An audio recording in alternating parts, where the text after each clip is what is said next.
I'm Alexander Hefner, your host on The Open Mind. My guests today are two leading organizers in the movement to rebuild and preserve American democracy. Ethan Todras-Whitehill is the co-founder and executive director of Swing Left. Prior to the election of Trump, he was a writer, journalist, and teacher. After the 2016 election, he decided to step off the sidelines and become more politically active. He started Swing Left to make it easier for others to do the same. Last year, Swing Left successfully mobilized a grassroots army to take back the House. Vaughan is the Chief Strategy Officer of Swing Left. She was previously the CEO and co-founder of Flippable, an organization to support candidates running for state office. Flippable supported 80% of all flips accomplished in their target chambers in 2018 and directed 91% of funds toward races decided by less than 10 points.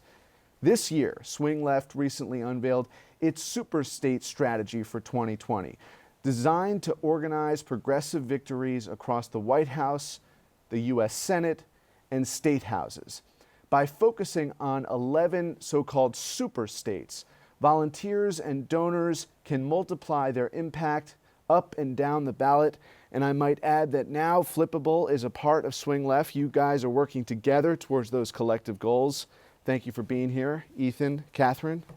Thank you so much for having us. Thank you. Where would you say the vision is right now? What is a realistic goal for 2020? If we were to look at who's being inaugurated in January 2021, what do you hope that your collective work will accomplish? And Ethan, maybe start with you, because the House was quite an endeavor and you were responsible in part for that, along with the Speaker and some of her allies.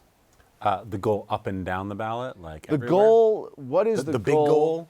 The big goal insofar as what are you hoping to accomplish by January 2021? That's a good question. I think obviously we'd like to see a new occupant of the White House, right? I think everyone would agree that's the most important thing facing our country right now. But that's not enough. You know what I mean? Last cycle, the Senate was really, really hard because the Democrats were playing defense in so many deep red states. But now there's a real path to taking back the Senate. And that's critical, you know, whether Trump is defeated or not, right? And then, well, you know, there's this little thing called redistricting that happens once every 10 years. You know, we don't have this opportunity very often. You know, the census is going to be happening, and then after that, by the Constitution, we have to redraw the districts, and whoever controls the state houses at that point will get to draw those districts, and that determines so much for our country, for our democracy, just generally.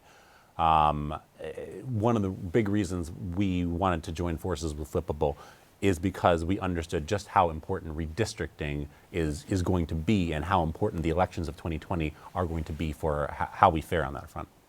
Catherine, how do the super states in question, how are you going to try to accomplish taking back state houses? Based on your experience in 2018, how does that inform the way you tackle those elections in 2020?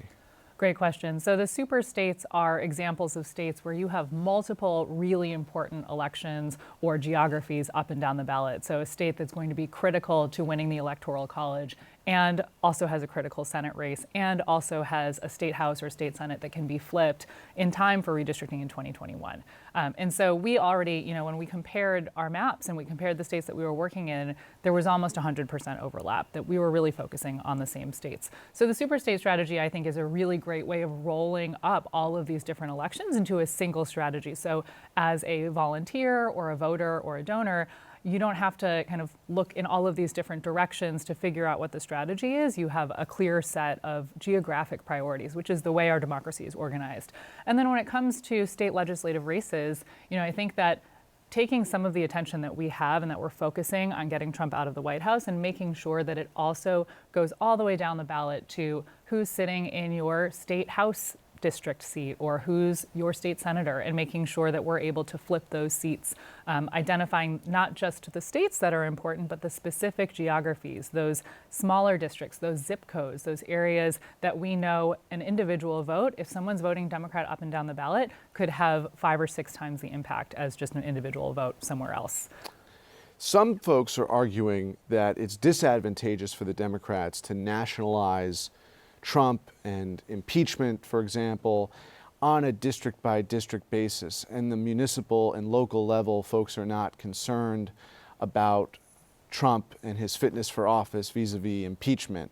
Often these congressional candidates who won in 2018 are asked in 2019, now looking towards 2020, what are folks saying? What are folks saying at your town hall meetings? And a number of the folks who represent constituents that flipped from red to blue are saying, I don't get questions about impeachment. But yet, impeachment was a really important mobilizing force in restoring democratic accountability, and that was a major argument for House members. That was maybe an overarching argument. So, Catherine, what are you hearing as to the importance of that national conversation in those state house and assembly races? It really varies.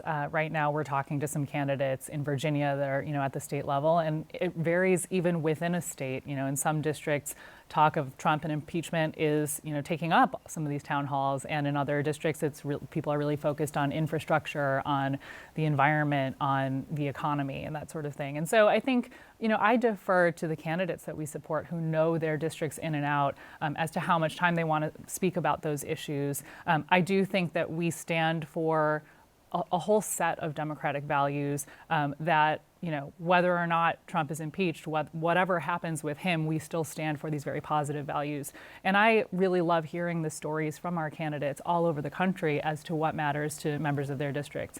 We know that voters want accountability. We know that voters want an honest and decent person in the White House. And so it's not an issue that we necessarily want to skate over, but I also think that the people that we get to elect to the state house and state senate level really understand the local issues that motivate their base and are able to speak to people on a much more personal level. And so I think it's a benefit. We can have these national issues that unite us, and we can also have very local issues that these candidates can speak to.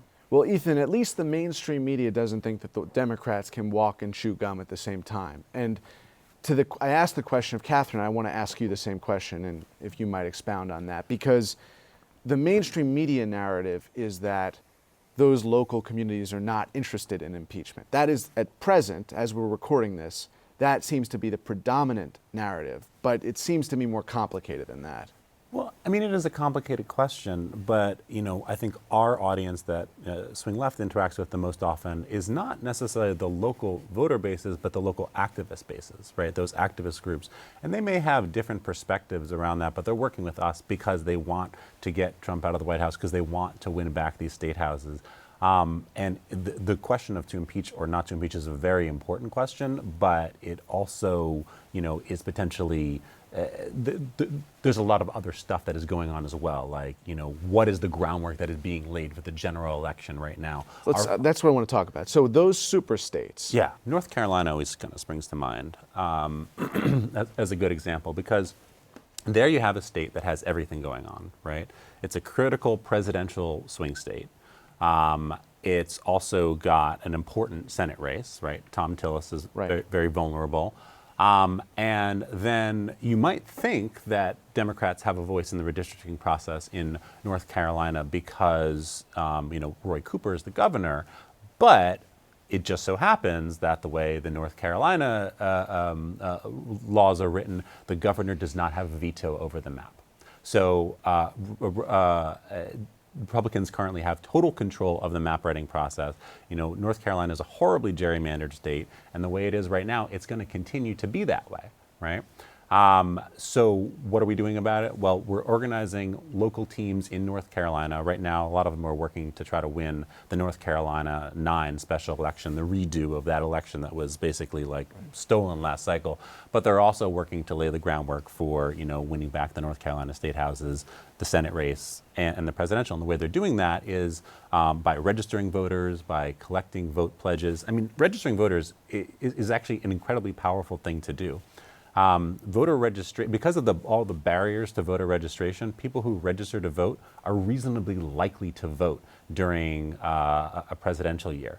A stat you don't hear about a lot is about 85% of registered voters typically vote in presidential elections. And so that's why registering new voters is one of the most powerful things you can do. So folks are out there in North Carolina registering new voters, but we're also having people register voters in North Carolina from across the country via handwritten letters, because we recognize how important it is. And if you register voters in the right districts in North Carolina, like Catherine alluded to, that one voter could cast a vote for state Senate and state House to overturn North Carolina's gerrymander, and then also states, the Senate and the presidency, and just for fun, maybe it's in like North Carolina 9 or one of those swing districts as well. So that one voter that you might send a letter to and get registered to vote can cast 5 votes that we care about in 2020. And that's the sort of stuff that we're focusing on, because we recognize that there's stuff that we all can be doing now to win in 2020. And while there are a lot of other things to focus on, to impeach or not to impeach, who is going to be the Democratic presidential nominee, critical questions, requiring great gravity of thought, there's still a lot of work that can be done right now for winning in 2020. That's the tactical idea of what it is you're doing tactically. But how does it vary state by state?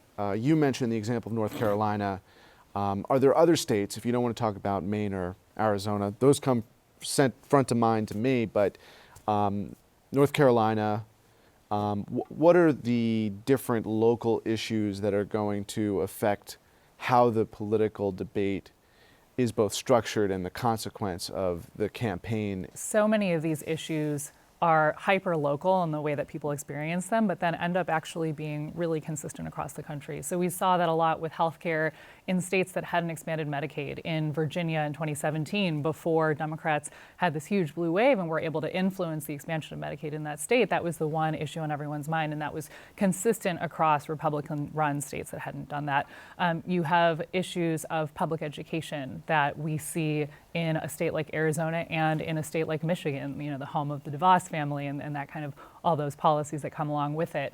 You see infrastructure. We actually heard from candidates in far-flung districts from Arizona to Michigan to North Carolina to Tampa, talking about during the whole brouhaha around Amazon's HQ2 and how their cities and their districts were overlooked for that kind of investment because they didn't have the transport infrastructure that would allow commuters to be able to easily get to an HQ2. And, so we see it's striking how consistent those messages are, even if the infrastructure issues that you see in Tampa are very different from the ones that you see in Detroit. But I do think it was striking to me to see how consistent some of those issues are. I think when it comes to the specific dynamics on the ground around registering voters and getting them out to vote, you're also going to have different tactics. But largely, Republicans have tried to exclude likely Democratic voters from registering to vote and from the democratic process. So you see, lower registration rates in a state like Arizona among voters of color, particularly Latinx voters. You see, these issues around voter suppression, around suppressing the youth vote and, college voter suppression and that sort of thing in states like Maine and New Hampshire. And so the tactics may vary in different states as to how do you actually make sure that everyone can participate in the democratic process, and how do you try to, get the right people in office so that we can start turning around some of these horrible voter suppression laws. But I think the tactics, to Ethan's point, are broadly the same across the country. We need to register more people and we need to get them out to vote. And in some cases you face laws that are poised to disenfranchise populations that might vote. What are the impediments to young voters in New Hampshire right now with the law that was pending and that the governor indicated he would sign? I don't know if that's law now, but that was in effect imposing a poll tax upon younger voters? There are a bunch of residency requirements that New Hampshire has instituted for voting, particularly aimed at those college students who move to New Hampshire from another state and are there for 4 years, but often for longer. And it essentially makes them have to get a driver's license or a form of ID in state, and that can often be very costly, especially to some college students who may not have a reason otherwise to get a driver's license in that state. They may not own a car. And so, you have those examples of an effective poll tax on students. And then you have similar examples, across the country.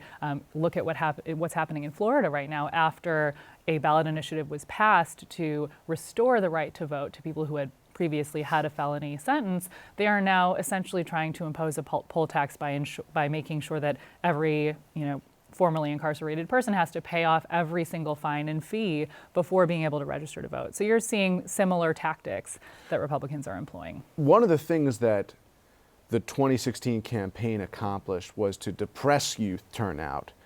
But in 2018, your efforts were largely in partnership with young people, 18 to 30, maybe even more expansive than that, but that was the largest concentration of volunteers for Swing Left, I'd imagine, or Flippable, a more youthful cohort within swing districts and folks who were giving aid to their brethren in swing districts. What does that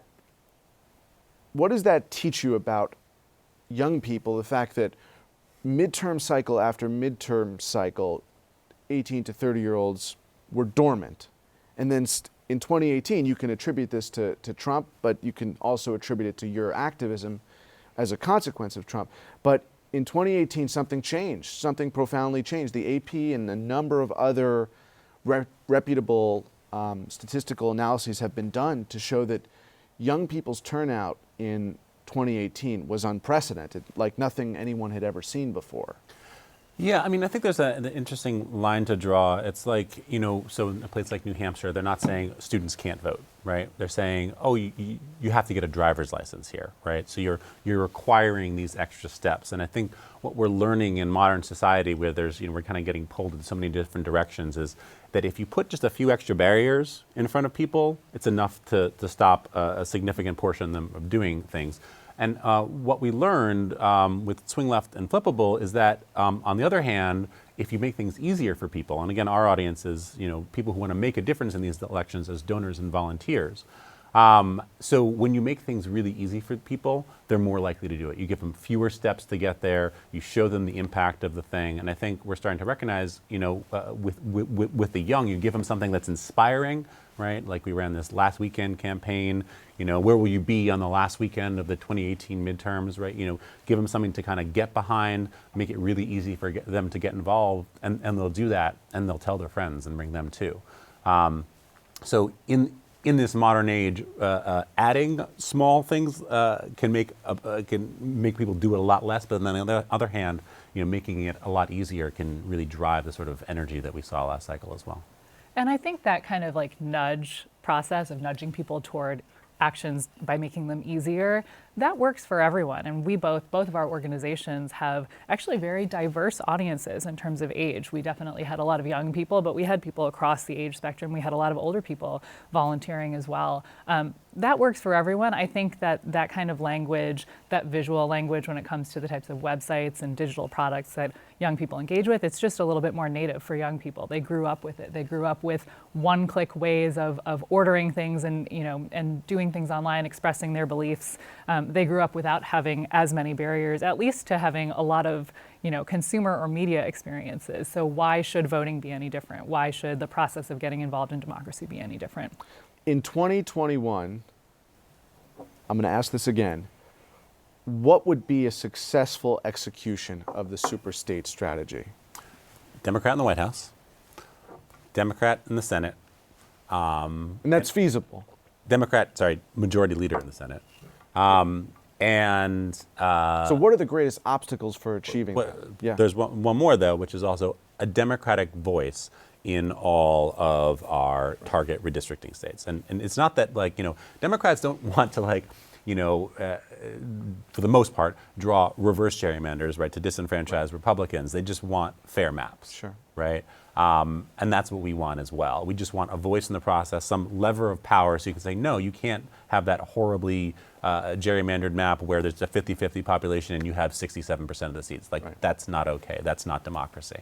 So I think that's what success would look like for us. And I think maybe to answer your question about execution in particular, I think we want to meet people where they are to help them have the easiest possible on-ramp to getting involved in these elections, to help them understand this strategy so they'll know where their efforts can have the greatest impact, both in terms of geographically, where can we focus, and also up and down the ballot, thinking not just about the White House, but about all of those offices further down the ballot. And then we want to build a sustained movement of people who can work year-round, not just every 4 years when there's a big White House, the White House is on the ballot, but really every year can be building their own knowledge and understanding of how our democracy works, can be getting involved, can be registering voters, and can be permanent participants in our civil society.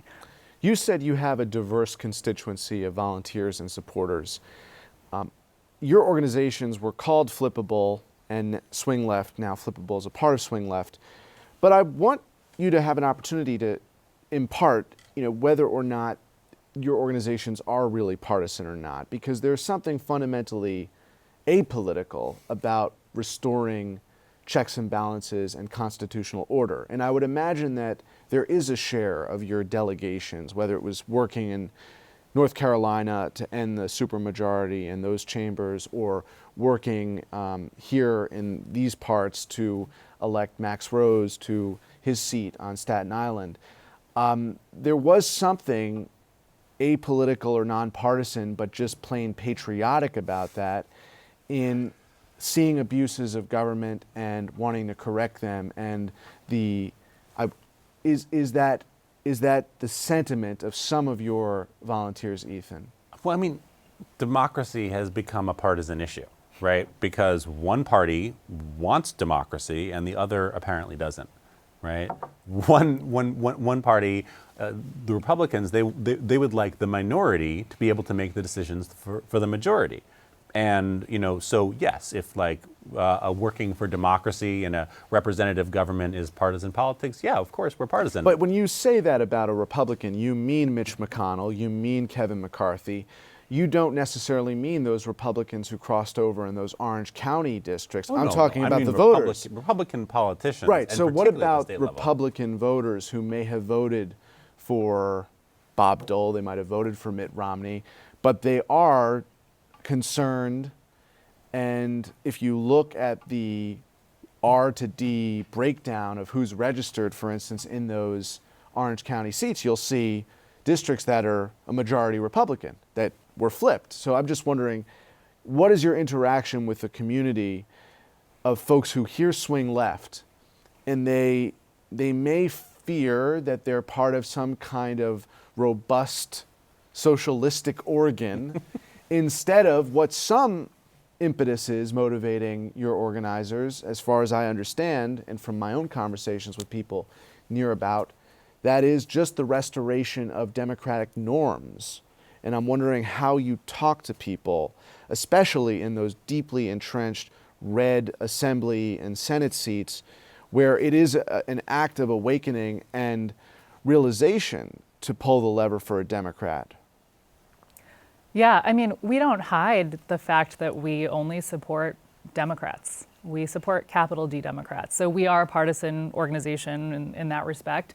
But I think that it's very apparent internally and I think within our community and externally as well, that the motivating force behind supporting Democrats is wanting our democracy to be more inclusive, to be fairer. But you're not only inviting card-carrying registered Democrats to be part of your work. We do have some, DSA members, and we have people who are self-described moderates, and we even have some, I would say they call themselves former Republicans in the mix. James Comey knocked doors for Democrats last cycle. So we have, a broad spectrum of people, politically speaking, and I think the way that I've typically talked about who we support and why we're doing it is that we say the best chance that our democracy has is by electing Democrats up and down the ballot. And Ethan, I think, said it very articulately. Like you see a party that is suppressing the vote, that is gerrymandering districts, that is trying to hold on to its own power, and then you see a party that is expanding the vote, that is, put at the top of the House agenda, H.R. 1, really trying to focus on making our democracy fairer and more. So before we end here, can one of you just tell me what those 11 super states are? We've mentioned North Carolina, Arizona, Maine. Yeah, I can just make one more point. Yes, we've got seconds left. Yeah, and what people don't realize is that there's something everybody can do about it. Right? Like that's the really interesting thing. Once people realize that no matter where you live, there's a way you can make a difference in places like Arizona and Maine and North Carolina and Georgia and Texas and Florida and Pennsylvania and Wisconsin, Ohio and Michigan. I think that's it. Colorado, thank you. That's the sober Howard Dean, right? The way you did it. Sober Howard Dean. So folks in those states and wherever they may be, check out your work because it's really intent on revitalizing our democracy. Swingleft.org, anybody can go there and find something that they can do right now to make a difference in taking back our democracy and winning all these key races up and down the ballot. Thank you both. Thank you so much. And thanks to you in the audience. I hope you join us again next time for a thoughtful excursion into the world of ideas. Until then, keep an open mind.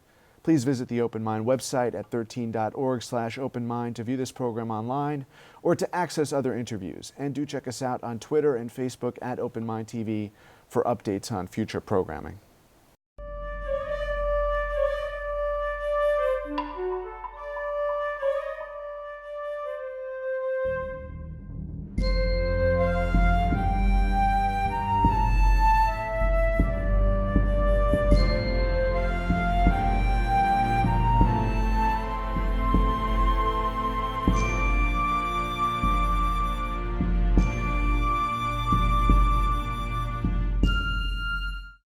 Continuing production of The Open Mind has been made possible by grants from Ann Olnick, Joan Gans Cooney, Lawrence B. Benenson, the Engelson Family Foundation, Alfred P. Sloan Foundation, the John S. and James L. Knight Foundation, William and Flora Hewlett Foundation, Joanne and Kenneth Wellner Foundation, and from the corporate community, Mutual of America.